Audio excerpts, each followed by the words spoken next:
Oh, this is like a little barrier. It's very sad, Mark, but Like the Great Wall of China. there you go.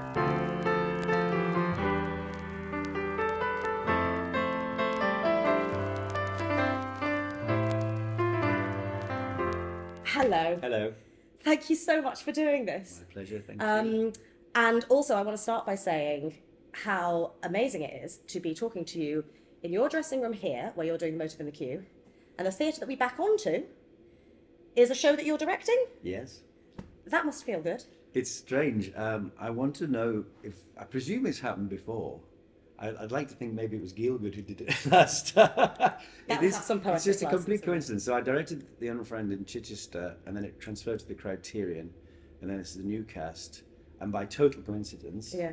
Because getting a theatre is such a lottery. Yes. They are completely next door. You to couldn't us. request No. that they are And geographically I close. did. I've only done this once, but I had to do it.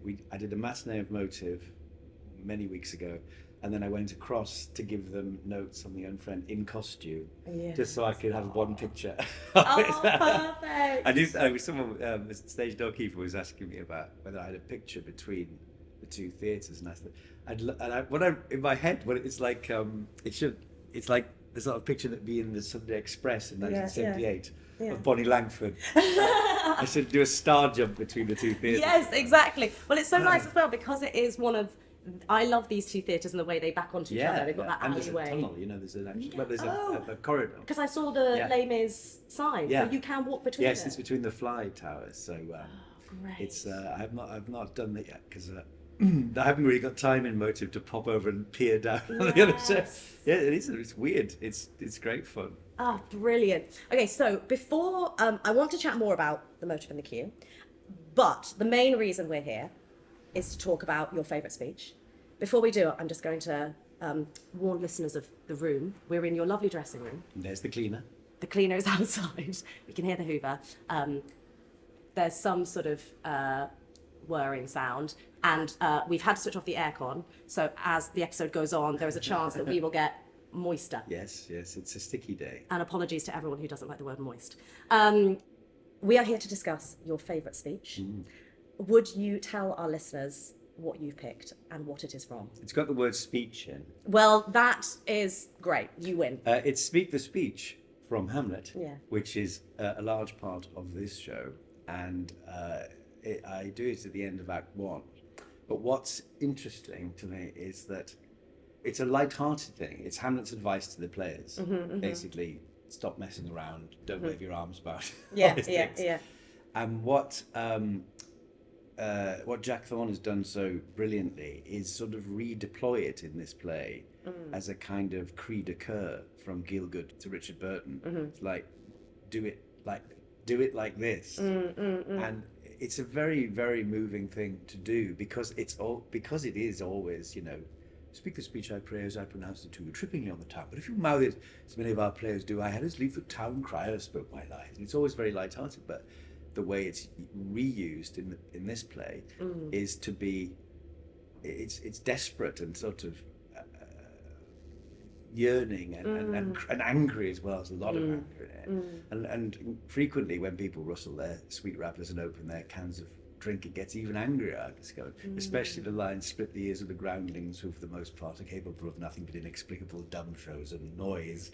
I sometimes like doing that a lot. Yes, great. You're like, shut But up. I think it's one of my favourite things in the play, that it's just such a clever idea that a bit which isn't always just sort of shrugged off, as it were, can be, and Jack does that so brilliantly within the play. The choice of And you mean, sorry to interrupt, within the motive and the cue. Yeah. The choice of the bits of Hamlet he uses are very clever.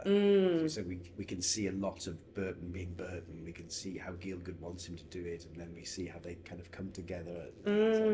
So that's the reason I've chosen it. I mean, it's difficult because I've got a few of them, and also obviously from other things. But it's a very interesting challenge, I think, to try and give it a different spin. Yes. And I assume you haven't done it as Hamlet. We were I've just joking not before we started played recording something, that you haven't done. The world has been denied my Dane, and I'm I'm so afraid sorry. always will be. Sam Mendes did say to us in rehearsal, he said, the only thing I regret is that you and Johnny haven't actually played the part. But isn't it nice? I feel like in this play, you kind of get to. Yes. Oh my God, it's fantastic. I never have to think about it again. Yeah. It's much better that way, I think. But it's an interesting thing. I've always been fascinated though by the kind of it persists to this day. The kind of every generation there's a kind of jostling amongst actors who are heading towards 40, going, Christ, I've got to do it.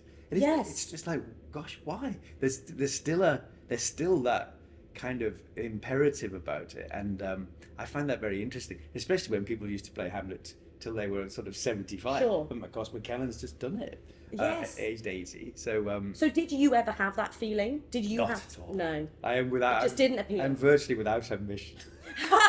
So it never worried me at all. Also, it's terrifying. But also, was it? Sorry to interrupt. Was it also partly thinking of just your origins and it being around comedy? Did you feel at the beginning of your career like a comedy actor?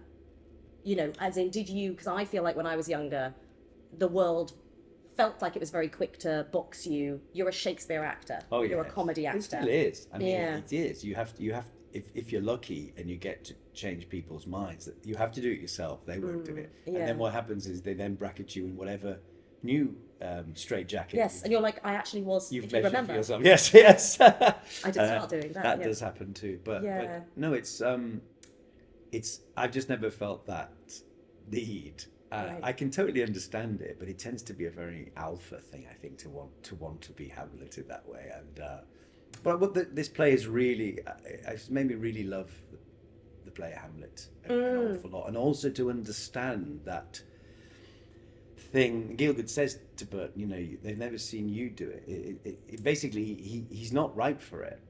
Right. Tremendous actor, but not a Hamlet, you see. But he actually, the way through in the end is to say, do it your way. That's the only way you can do it. Yes. And that I find very interesting. Mm-hmm. And I suppose what you end up with is everyone is going, oh, I don't know. It's a bit like when you know, it's like, okay, how are we going to do 12th Night? Maybe on the moon? So sometimes people just get slightly desperate, and you don't need it. All you need to do is find something that clicks with you. Yeah, I completely agree with that, and it is one of my pet peeves. I'm a huge Shakespeare lover, but it is one of my pet peeves with modern productions is the desire to do a different thing rather than maybe just trusting that you are just doing it again because it hasn't been done in a year or a month, and maybe there's a new audience that haven't seen it before, maybe some young people who haven't seen it before. I mean, of course it's difficult because you're always trying to go, maybe we can try this, but it's that thing of, in the end, you can tell sometimes when someone has got an idea and they're desperately crowbarring everything into it. Yes. I remember once seeing a production of Candide, and which is set in Westphalia, Okay. of course, and there was a banner at the beginning that said Westphalia. Oh, And right. obviously, that's a good joke. But Yeah. then the entire production Was about the failure of the West. You go, but it's not. No. It's not. Candide is No. not about that. Well, I So- have a pet peeve that I feel like I'm repeating myself now on the show. I might have mentioned this before, but about modernizing Shakespeare. And I think it can be modernized. I think it can be timeless. Yeah. But sometimes the modernizing of Shakespeare to the point where battles are done with guns irritates me, because I think it actually stops making sense of how the battle would have played out, or the conversations people have that they would have had maybe only because they were at a distance. But then the other thing, of course, which becomes its own sort of self-fulfilling prophecy, is what we used to call years ago timeless with Dr. Martens. Which is sort of black combats and big boots. Yes, and and that's it's like, timeless. That's the thing. isn't Oh, it? and timeless is just an overused A-level It's word now. very, as very well. difficult. But then I also, it's in that funny way, the wheel turns. It's like, I'd really love to see a proper Jacobean Hamlet. Yes. I'd love to see that. Does even the Globe do that? I don't know. Because even the Globe Yeah, modernizes a lot now. So it's a strange thing, isn't it? Because but then you read about these incredible things. You're like Orson Welles' Modern Dress, Julius Caesar, which was Right. absolutely revolutionary, and people have never seen. And like, you can sense the thrill of that. Yeah. But again, it's that thing of like some bits work, some Yes. bits don't. Yes. And you're going, well, do you then just take those bits out? I don't know. So what I think is really nice already from what you've said is that when I heard what speech you were going to talk about, I was like, speak the speech from Hamlet. And in a way, I feel like you've actually picked speak the speech from the motive in the queue. Yes, I guess so. Yes, yeah. Because So- I think because it operates on two levels. Yeah. Doesn't it? And that's brilliant. So can you explain to any of the listeners who might not have seen the motive in the queue, can you give a brief outline of what the play is about? Oh yes, so it's a true story. 1964, Richard Burton and Peter O'Toole were getting drunk one night somewhere, and they both decided they should play Hamlet. They were both very, very big names at the time. They both wanted to play Hamlet. They decided one would do it on Broadway and one in London, and they decided that one would be directed by Olivier and one by Gielgud, and they tossed a coin. That's the story. O'Toole got Olivier at the Old Vic, first show of the nascent National Theatre, and Burton had Gielgud on Broadway. And Gielgud, having been the greatest Hamlet of his generation, was kind of forgotten. He was very much viewed as yesterday's man. His whole style was viewed as very beautiful but old-fashioned. Kenneth Tynan famously said he was the greatest actor in the world from the neck up. He said there's a brilliant review. He says John Gielgud's legs are entirely unnecessary. But he really was washed up. He was touring the world with a one-man show called Ages of Man of Shakespeare. That was kind of it. And he'd yet to have his second act, which was film. Right. And Burton hero worshipped him, but he thought he was going to be a pushover, and he wasn't a pushover. And so the rehearsal process, which is chronicled in two books, which the play is based on, was very bad. It was not good. But the show was a massive hit, the most successful Broadway Hamlet ever. And Burton and Taylor had just got married, so it was a huge event. And but that's what it's about. So essentially, there is this clash between the old style and the new style. Burton is desperately trying to make it relevant, and what's interesting, because you can watch it because it was filmed, it's all on YouTube. It's a fantastic production, but it's now very. You mean the original one? Yes. It's very 60s. Yeah. Whereas Gielgud's style, genuinely, I think, is timeless, and Without Doc Martens. Without thus far, but that's what the play's about. So it's about these two sort of enormous legendary figures who clash and then kind of find a way through. And you said it was based on books, and those books were written, am I right, by a person who was in the rehearsal room? So Richard Sterne, who played a gentleman, he was only 19, I think. He secretly recorded the rehearsals, including the private rehearsal between Gielgud and Burton. He hid under the stage all night, wrapped in a carpet like Cleopatra, and on like a reel-to-reel. It was in a briefcase, like a spy. And then when it finished, he approached both of them and said, "I've done this. Do you mind if I publish it?" And they both said, "Fine." Amazing. And so what happened was, Sam Mendes was living in New York about 10, 12 years ago, and he found this book, Richard's book, and he's fascinated by rehearsal. And he read it, and then a few years later, he found another book, which is by William Redfield, who was also in the play playing Guildenstern, which is a much more gossipy and fun book called Letters from an Actor. Right. And he thought, there's two books about one. So it must have happened. And it must have been dramatic. Yeah. And he sent the books to Jack Thorne and said, "Do you think there's a play in this?" And then about a month later, it arrived. God. So, but amazingly, Richard Sterne still with us and still working. He's seen the show 5 times. And is he like, that's what it was like? Well, it was just an extraordinary experience, really. And then we've had a lot, Burton's daughter, Kate's been in 3 times. Gielgud's niece has been.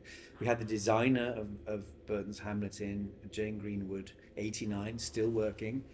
Do you find those shows quite stressful when they're people who are important to your story? Yeah, inevitably. But the most extraordinary thing is that you sometimes because it feels like it's impossibly distant. And you literally meet someone who was in it. Yes. And it just the years just fall away, and it's quite extraordinary. When I was I trained at Lambda, and in my final showcase piece, I did a play called Vincent in Brixton. I think that's right. Such a good play. And it's essentially about, for the listeners, it's essentially about Van Gogh living in a little house in Stockwell, which he apparently did do for a period of his life. And he was pulled back home by his parents, and they think it was because he was having an affair with his landlady. And Nicholas Wright wrote this play hypothesizing on what that affair was. And I was cast as Ursula Lawyer, who is the widow landlady. And the whole thing was a really wonderful experience. It was a nice group of us doing it. We had James Dacre directing it. It was slightly complicated because my ex-boyfriend was cast as Van Gogh, and I'm pretty sure Lambda did that on purpose in a really weird, twisted way. But one day we decided as a cast to go and visit the house because they figured out through postage, historical postmarks and stuff, where it was. And they've put a blue plaque on the wall. So we were like, let's all go and have a little field trip to the house. And I remember we went to the house, and Rob, who was playing Van Gogh, was like, I'm going to knock on the door. I'm going to knock on the door. And we were all going, Rob, stop. Oh my God, what are you doing? And he went and knocked on the door, and this guy opened the door, and he said, hi, I'm so sorry. We're a bunch of, and he must have looked like such knobs. You know, he's like, we're a bunch of drama school, training drama school actors, and, you know, we're doing a play set in your house. You know, would you mind if we came in to have a look? And this guy basically said, I mean, very sadly, I think his mother had lived there and she just passed away, and he was clearing out, but he was really lovely. He was like, yeah, of course, it's a mess, but like, come on in. And we started chatting to him, and we went into the kitchen, and the whole play is set in this tiny kitchen, you know, which really ups the stakes and everything. And we were standing there talking, and we said, well, how long has your mum lived here? And he said, my mum, you know, my mum was born in this house, like her mum bought it from someone called Lawyer, I think. And I went, Ursula Lawyer? And he went, yes. And I went, like, I just sort of burst into tears. And it's exactly like you just said about people coming in. You know, it felt so distant. Yeah. Even just seeing the house, you were like, cool, this is the house. And then suddenly, though, being like, God, your mother bought the house off the person I'm trying to, you know, it suddenly felt very emotional. No, it's strange. It's kind of magical, really. But then I think even when it's very you know, again, Orson Welles always talked about when he was a boy, he was introduced by his mother to someone who was the Empress Josephine's cousin or something like that. Right. And he was only 9 and he couldn't go to bed with excitement. She said, what is it? And he said, but imagine one handshake from Napoleon. That's the truth about those things. Sometimes the lineage is very impactfully there, isn't it? You just kind of go, that's not far at all. Really. No. That's within a memory. Do you prefer playing parts that are based on real people? I've done a lot of it. I do like it. It's fun because of course there's loads of research and that's fun, trying to get the voice and all the mannerisms and whatever. But it's not so much that. I think it's just I just find it very interesting, and I sort of it's like reading, it's like diving into a biography. You know? And I've always loved Gielgud. I've always done Gielgud since I was a kid. I used to do in Mirror on the Orient Express and The Elephant Man particularly. They were the big ones for me. And what do you mean? Sorry, you've done him as in you've. It's better. Like doing your impressions. Your anthem. He's talking to Freddie Jones. Freddie Jones is trying to get John Merrick away from the hospital. He says, I will go to the police. And he says, go to the police. I'm sure they'll be very interested in your story, Mr. He does. This is the thing, which is a huge help to me, which is that he does a sort of diminuendo. Oh. With his head too. It's like he's watching something going downhill like that. Oh, that's helpful. It's very, very helpful. So that actually leads me on to another thing I was interested in, which is you obviously had your Gielgud down pat already. Yeah. In a show like this one, how early are you brought on? I did the workshop, the first workshop during lockdown. And had you worked with Sam before or Jack before? Like, no. I just got. So they just knew that you had a Gielgud in you. Well, I don't know. They, Alistair Coomer probably. Yeah, it was just. It was a wonderful thing because obviously nothing was happening, and it was the most extraordinary. So was this during COVID? Emails, the workshop? yeah, and then the workshop had to be done under obviously very strict conditions. We did it when it was first sort of easing up a bit. It was brilliant because it was about everything we were missing. It was about being in a rehearsal room. It was about even when it's not going right, it was about that thrill. Oh, I think that's amazing to hear because that's where this podcast came from, is entirely me during COVID being like, I really miss the chats I have in a rehearsal room. How can I create a situation for myself where I can sit and have those chats where I'm like talking about text with an actor in a nice, easy way. So that's lovely to hear. That's obviously what was going through all of our minds. Yeah, yeah. Fun story. I actually auditioned to understudy Liz. No. Yeah.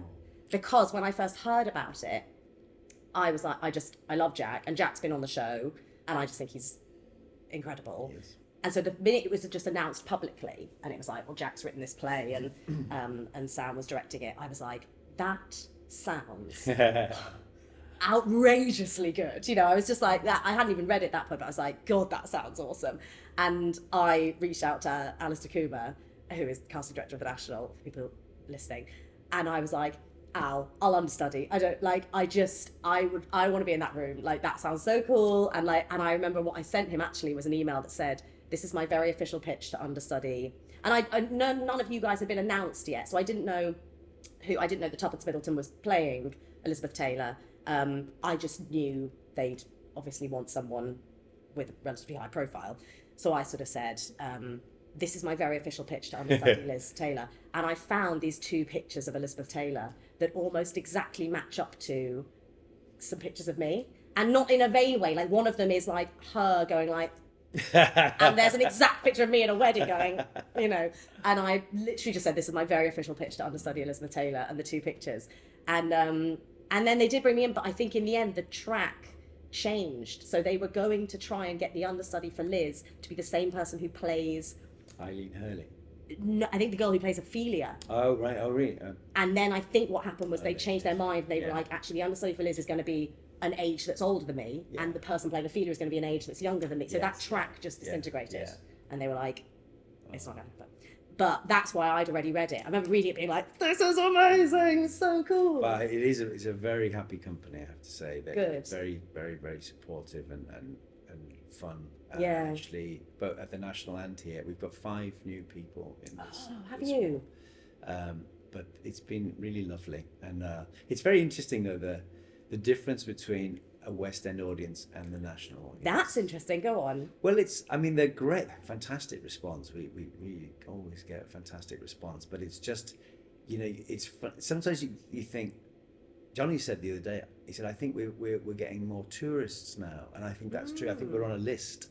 But there are pockets of bafflement sometimes. Well, yes, the National is full of people probably where like a small niche joke is made, and everyone goes, oh. Of course, and but then it still happens in that way. But I don't know. Sometimes they're just so. Last night, I'm not kidding. It was like a TB ward. There was so much coughing. I was actually having to pitch over it because it was like this is. And coughing is like an epidemic, like it's Yes, yes. contagious. People One person say, coughs, I can and do then it now. And then other nights they're absolutely pin sharp quiet. It's Yeah. so strange. But I mean, I'm not blaming anyone. It's just very different. And then you can get a kind of, I don't know. There's a sort what of. bits are there? Bits that like landed really well in the National that don't land here, or vice versa? No, it's pretty much the same. Right. The only thing that happens, which happens to everything in a long run, as you'll know, is that sometimes a laugh disappears. And then it reappears somewhere else like a worm. and you're going, I don't think we're doing anything different. No. What's happening? I've got one of those at the moment. It's driving me nuts because it seems to me to be exactly the same, but it's not getting the response it used to. And then you start chasing it, which is dangerous. Yes, and you think, but I'm actually thinking, this is very odd. Yeah. But then it does. Then sometimes it can kind of reappear. Audiences become like this sort of blob, this Yes, beast yeah. of their own, you know. It is, and there's no rhyme or reason to it. You just kind of go. I've always been fascinated by what that is, and because when you're in an audience yourself, you never think about that. No. Oh, and the classic thing, like, I'll be an audience. Like, recently I saw something, I'm trying to think who now. It was a classic thing where I saw a friend afterwards, they went, oh, God, that was a tough crowd. Yeah, and I was there going, what? We were loving it. No. That's why you must never judge because Yeah. you don't want to be told as an audience that you were tough, and especially and also it's their evening. Well, this is what it's individual. David Mamet says Yeah. in True or False. Yeah. There's a lovely moment where he's like, the worst thing you can do Yeah. is go out as an actor and go, or even to go out and say, you had a bad version of the show. We were awful tonight. Yeah, It's like they might have paid however much to and also loved it. I think it's very important. It's the same kind of kindness that you do the other way around. Just you come around and say it was fantastic. And as Alan Bennett says, marvellous, marvellous, marvellous. Because even if you didn't think it, don't say it now. No. When the person you're talking to is flayed. No. Don't pour salt on. Oh God, no. And if you know them well enough, maybe a few months later, you say, Yes. whatever, I wasn't sure, but not on the night. No. Good Or God. I always think, yes, a few months later, it's like you want to gauge how they feel. You're like, and how did you? Fine. Because we've all been in things where they aren't great. And actually with a bit of distance from it, you can be like, yeah, that was hard and I wasn't very proud of it. And, you know, so I'm always trying to gauge what the friend thinks before I give any opinion. You know, you're like, hey, did you? I remember seeing something I hated that I won't name because it was very popular. I hated it. And I remember at the end being like, and did you? And they were like, God, yeah, I was so proud. And I was like, yes, very good. Yeah, very, very good. I also agree with that. But when you say about the tourists, that's interesting because I saw Operation Mincemeat recently, which is so wonderful. And I heard afterwards that there was one night where like a bunch of people walked out and they were like, I didn't know this was a musical. And you're like, I mean, all the signs are like Operation Mincemeat, a new musical, you know, everywhere. But some people just don't. Read up on it. Okay, back to the speech because we don't have lots of time. So thinking of it in the context, I guess, of the motive and the cue, you said there's a lot of anger to it in that version of it. Are there any parts of the speech particularly that you love or any bits of advice to the players that you think as a modern actor you're like, yeah, I mean, it's all good advice, but is there any particular bit you're like, gosh, that is so wonderfully played? I think it's what the most extraordinary thing about it is it is completely relevant. And I think, I tell you what it really speaks to is the truth of Shakespeare as an actor manager. That is, who knows, maybe he used to say something like that all the time, every night, and thought, that's good. I might put that in something. Yeah. Because it's absolutely true, you know. It's about, especially, you know, do not saw the air too much with your hand. Use all gently. It's about truth, isn't it? Yes, truth over style, truth over manner. Yeah, and so I just think you could. I was directing something, not the other friend, and I thought, how should I put this? I thought actually, I could just speak the speech. I didn't, but it sort of completely works because you're saying all the right things. Yeah, and then it's also do not be not too tame neither. And then there is a sort of proper kind of eye rolling anger about there are people I've seen who get a lot of praise. Yeah, I'm not kidding. Yeah, you know, and it's amazingly relevant in a way that, you know, sometimes it's so difficult with Shakespeare, isn't it? That I think that, you know, there should be a moratorium on some of them because they're not in the same league. And part of the weird veneration thing is that they're all up there. Yeah. It's like that. They're not all up there. Yeah. That was a collaboration with 3 different people, and it's not great. Yeah. It's just not great. It's interesting, but you know, you don't have to keep doing interesting to it. study maybe, but do we need to keep putting it on? And then there are and you know, and as you say, those kind of Stratford laughs. So the Stratford laugh, as I call it, when there's some incredibly obscure reference, and someone goes I understand. But then something will absolutely cut through. Yeah. That makes you makes your jaw drop because you go. Obviously, sometimes just because Shakespeare actually coined the phrase. Yes. But frequently. But then it's also just some amazingly relevant piece of advice or truth that makes you think. Well, then again, the years telescope. It's like one handshake from Shakespeare. Yes, that's lovely. I wonder whether, in terms of acting style, because in recent living history, there have been so many different. There has been like styles to acting, like when you talked about Gielgud being old-fashioned.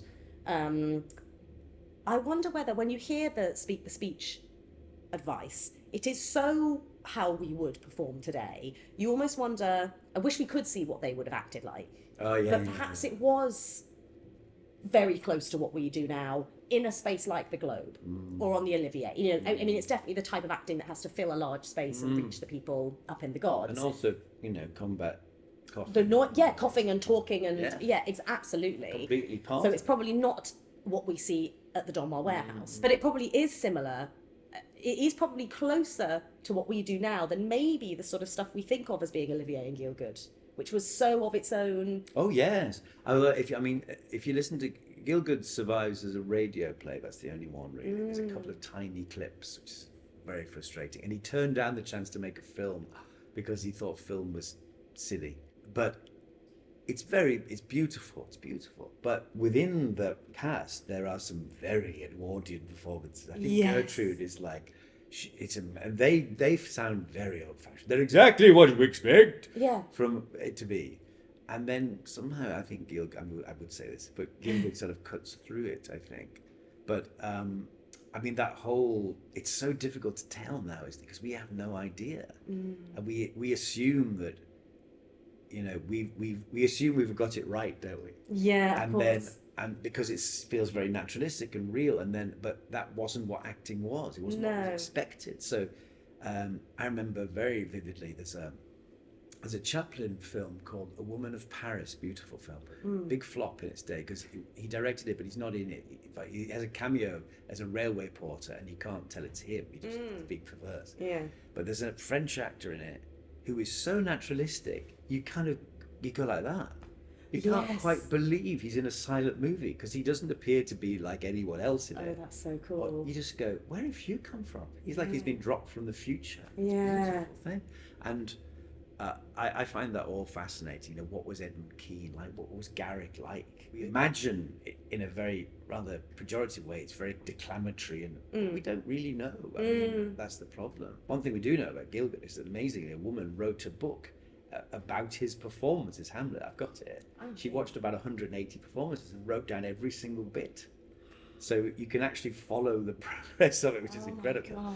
But I think that's really interesting. What we imagine it was like, and then when you get little glimpses of it. And it's like Olivier, we only really, what survives, of course, is film. Yeah. And film was not his medium. No. And so you can sort of, a modern audience might go, what was all the fuss about? But we didn't know what it was like. Didn't know how charismatic he was on stage. Then you see a glimpse, or you hear something, like the RSC released those recordings recently, a few years ago. I mean, it's probably at least 10, maybe 12.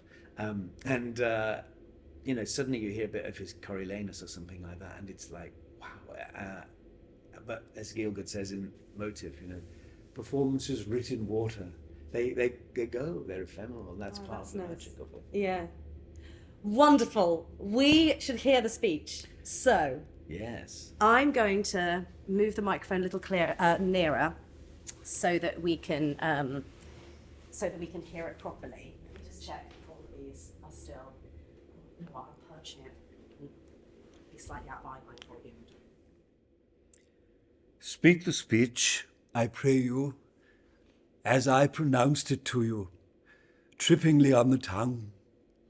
But if you mouth it, as many of our players do, I had as lief the town crier spoke my lines. Nor do not soar the air too much with your hand thus, but use all gently, for in the very torrent, tempest, and as I may say, the whirlwind of your passion, you must acquire and beget a temperance that may give it smoothness. Oh, it offends me to the soul to hear a robustious periwig-pated fellow tear a passion to tatters, to very rags, to split the ears of the groundlings who, for the most part, are capable of nothing but inexplicable dumb shows and noise. I would have such a fellow whipped for o'erdoing termagant. It out-Herods Herod. Pray you, avoid it. Be not too tame, neither, but let your own discretion be your tutor. Suit the action to the word to the action, with this special observance that you o'erstep not the modesty of nature. For anything so o'erdone is from the purpose of playing, whose end, both at the first and now was and is, to hold as 'twere the mirror up to nature, to show virtue her own feature, scorn her own image, and the very age and body of the time his form and pressure. Now this overdone, or come tardy off, though it make the unskilful laugh, cannot but make the judicious grieve. Oh, there be players that I have seen play, and heard others praise, and that highly. Not to speak it profanely, that neither having the accent of Christians, nor the gait of Christian, pagan, nor man, have so strutted and bellowed, that I have thought some of nature's journeymen had made men, and not made them well. They imitated humanity so abominably. Wonderful. Thank you. It's full of, it's got so many classics in there. I was reading it yesterday and it's like, and I was like, suit the action for the word of the word. Yeah. It's like greatest hits, you know.